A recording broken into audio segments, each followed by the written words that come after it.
Hello everyone, welcome to our channel TGT PGT art guide. So आज हम chapter 13 complete करेंगे, नौ प्रभावात, जिसका time period है 1886 से लेकर 1906 तक। इसमें दो मेन इम्पोर्टेंट जो पेंटर हैं हमारे, पहले हैं जॉर्ज सोरा।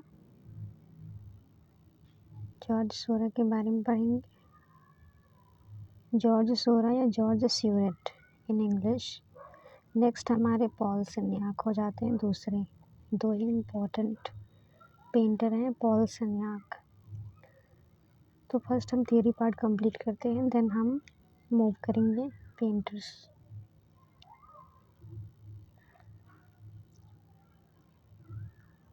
तो फर्स्ट पॉइंट है, प्रभाववाद की त्रुटियों को देख जिन कलाकारों ने नई दिशा में प्रयोग किया, उनमें जॉर्ज सोरा जो थे वो प्रमुख थे, इम्पोर्टेंट कलाकार थे,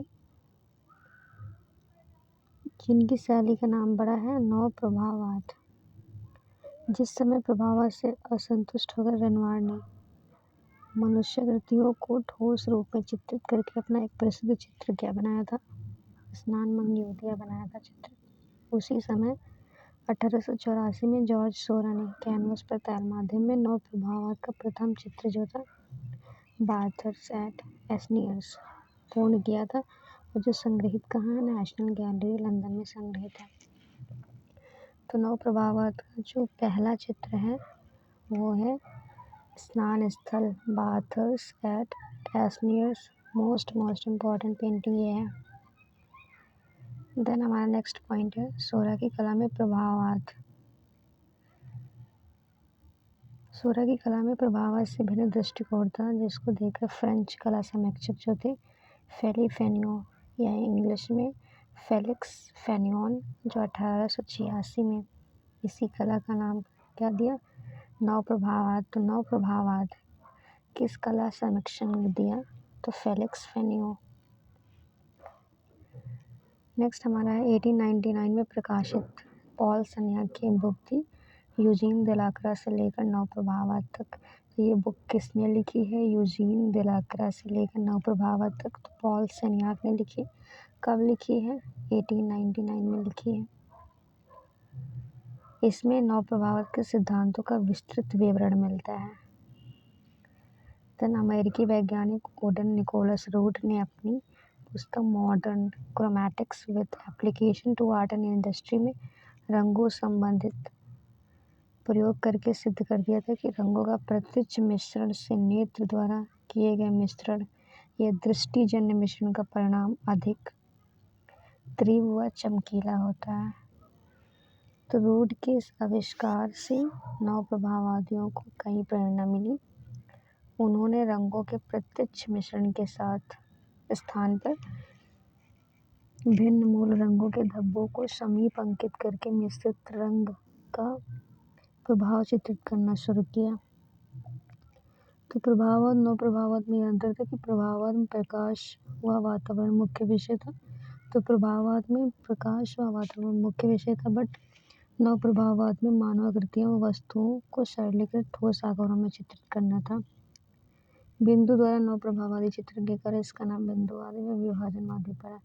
तो नौ प्रभाववाद को बिंदुओं के द्वारा इसमें चित्रण किया जाता है, इस वजह से इस नौ प्रभाववाद का जो है बिंदुवाद या विभाजनवाद भी नाम पड़ा।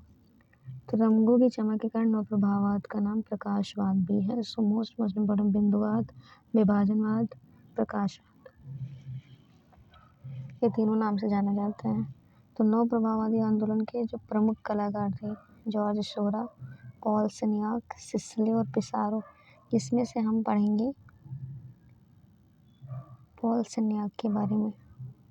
फर्स्ट हम जॉर्ज सोरा देन पॉल सन्याक के बारे में पढ़ेंगे। सो इनका जो टाइम पीरियड है 2 दिसंबर 1859 पेरिस फ्रांस में हुआ था। इनका जन्म जॉर्ज सोरा के द्वारा एक पेंटिंग बनाई थी द सर्विस, जो 1890 और 1891 के बीच में बनाई और संग्रहित कहा, तो म्यूजियम d'Orsay है पेरिस में। मोस्ट इम्पोर्टेंट पेंटिंग है ये। नेक्स्ट है सोलह की कला शिक्षा शास्त्रीयवादी कलाकार अंग के हेनरी लेहमैन के निर्देशन में पूरी हुई थी। तो सोलह के गुरु कौन है? Henry Lehman. प्रभाववाद का प्रथम विरोध स्वतंत्र कलाकारों के सैलून में सोरा द्वारा आयोजित 1884 की एक प्रदर्शनी में मिलता है। नेक्स्ट है जो फ्रेंच रसायन शास्त्री थे मिशेल यूजियन सेवरेल ने सूर्य के रंगों को प्रिज्म द्वारा विखंडित करके इंद्रधनुषी रंग योजना कुल 7 रंग के प्रयोग में सहायता दी, जिससे सोरा को काफी प्रेरणा मिली। उसी समय वुडन रूट के रंग संबंधी प्रयोग ने भी सोरा को प्रभावित किया था।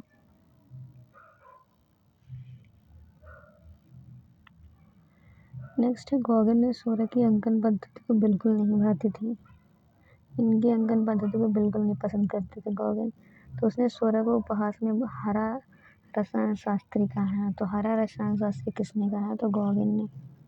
गॉगन जो है सोरा की पेंटिंग को बिल्कुल नहीं पसंद करते थे और उसकी अंकन पद्धति को इन्होंने क्या बोला है? रिप्पी पॉइंट बोला है। और इनकी अंकन पद्धति को गॉगन ने क्या बोला है? रिप्पी पॉइंट और हरा रसायन शास्त्री बोला है।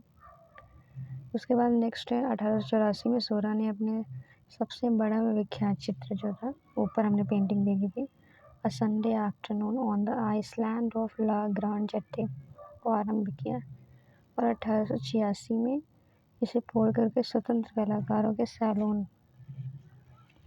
द अंदेकाना में प्रभाववादियों की अंतिम प्रदर्शनी में प्रदर्शित किया था। उसके बाद देगा ने इस चित्र का विरोध भी किया, इसे रोमांटिक प्रभाववाद कहा। इस चित्र को देखकर कला समीक्षक यूमा ने उपहास में लिखा था कि इस चित्र में ऊपर जो रंगीन मक्खियाँ बैठी हैं उनको हटा दो और आप देखेंगे कि उसके नीचे कुछ भी नहीं है, ना कोई विचार और ना कोई आत्मा। इस चित्र को सोरा ने ताल माध्यम में बनाया था, जो 7x8 फीट के आकार वाला चित्र है। और ये कहाँ संग्रहित है? तो आर्ट इंस्टीट्यूट ऑफ शिकागो में सुरक्षित है। देन इनकी जो मोस्ट इम्पोर्टेंट पेंटिंग है सोरा, एक अन्य सुप्रसिद्ध चित्र सर्कस बनाया। जो सर्कस इन्होंने बनाया था वो ताल माध्यम में बनाया, 1891 में बनाया था। और इसमें क्या दिखाया गया? दौड़ते हुए अश्व पर अपने करतब दिखाती एक सुंदरी चित्रित है, जो संग्रहित कहाँ है? म्यूजियम द ओर्साई पेरिस में है। ये मोस्ट इम्पॉर्टेंट है। सोरा के कुछ प्रमुख चित्र हैं जो हमने अभी देखा था, a Sunday afternoon on the island of La Grande Jatte. उसके बाद सर्कस है, the singer, stage dancing, different body language आदि। ये पेंटिंग जॉर्ज सोरा के द्वारा बनाई गई है। नेक्स्ट हमारे पेंटर आ जाते हैं पॉल सेन्याक। इनका जो टाइम पीरियड है 1863 से 1935 रहा है। तो सोरा के बाद सेन्याक ने नव प्रभाववाद का नेतृत्व किया था और ये इनका जो पेंटिंग है पोर्ट्रेट ऑफ फेलिक्स फिनियन, ये आधुनिक कला संग्रहालय न्यूयॉर्क में है। देन पॉल सेन्याक जो है नव प्रभाववाद का सबसे मेहनती सदस्य था। इसके साथ ही वह उत्तर प्रभाववाद, पॉइंटलिज्म तथा डिविनिज्म कलावाद से भी जुड़ा था। सो पॉल सेन्याक का परिचय सोरा ने 1884 ईस्वी की स्वतंत्र कलाकारों की प्रदर्शनी में हुआ था।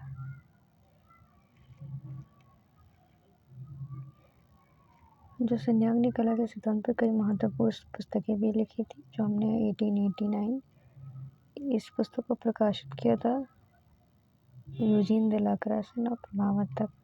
और 1908 में 26 साल तक सेन्याक सोसाइटी द अंदेपांदा के अध्यक्ष रहे थे और सेन्याक की अंकन पद्धति सोरा से अधिक स्वच्छंद व मुक्त थी। उसने मानवाकृतियों के बजाय प्राकृतिक दृश्यों को अधिक चित्रण किया है। तो सेन्याक के कुछ प्रमुख चित्र हैं, the town beach, women at the well, portrait of Felix Feneon, breakfast, then Sunday, the people palace, Avignon and Grand Canal Venice 1905 में। ये चित्र हैं पॉल सेन्याक के। सो नौ प्रभाववाद हमने कंप्लीट कर लिया है। अब हम इसमें इम्पोर्टेंट जो फैक्ट हैं ये देख लेते हैं। बिंदुवात पद्धति का चित्रकार कौन था? तो बिंदुवात पद्धति के चित्रकार जॉर्ज सोरा थे। ऑप्टिकल मिक्सचर किस कला आंदोलन से संबंधित है? तो ऑप्टिकल मिक्सचर जो है ये बिंदुवात से संबंधित है। नौ प्रभावात के संस्थापक कौन थे? तो जॉर्ज सोरा हैं। नेक्स्ट है विभिन्न रंगों के बिंदुओं का प्रयोग करने वाले चित्रण विधि को कहते हैं? तो बिंदुवात कहते हैं। देन नौ प्रभावात का प्रवर्तन जॉर्ज सोरा के चित्र एस्नियर्स पर शरणार्थी से हुआ। इसका अन्य क्या नाम है? तो स्नान स्थल या द बाथर्स के नाम से भी जानते हैं। देन है किसी रंग के साथ साथ छाया में उसके पूरक अथवा विरोधी रंग का भी दिखाई देना युगपादत्व का सिद्धांत है। इस सिद्धांत को किस वैज्ञानिक ने प्रतिपादित किया? तो शेबरवुल ने। देन नेक्स्ट पॉइंट है नौ प्रभावादी कलाकार के विषय प्राय होते थे? तो अभिनेता, नर्तकियां, दरबारी, गायिकाएं, नाटकों के पात्र, प्रेमी युगल, प्राकृतिक दृश्य, लोक जीवन, ये इनके सब्जेक्ट होते थे। देन नेक्स्ट है विस्लर के चित्र नॉकटर्न इन ब्लैक एंड गोल्ड पर 1877 में किसने टिप्पणी की थी? चित्रकार ने रंग से भरा बर्तन जनता के मुंह पर फेंक दिया, ये जॉन रस्किन है। सो हमने नौ प्रभावात चैप्टर कंप्लीट कर लिया है, चैप्टर 13। नेक्स्ट हम देखेंगे उत्तर प्रभावात, जो नेक्स्ट वीडियो में हम पढ़ेंगे। Till then, thank you so much everyone for watching this video. If you like this video, please like, share and subscribe our channel.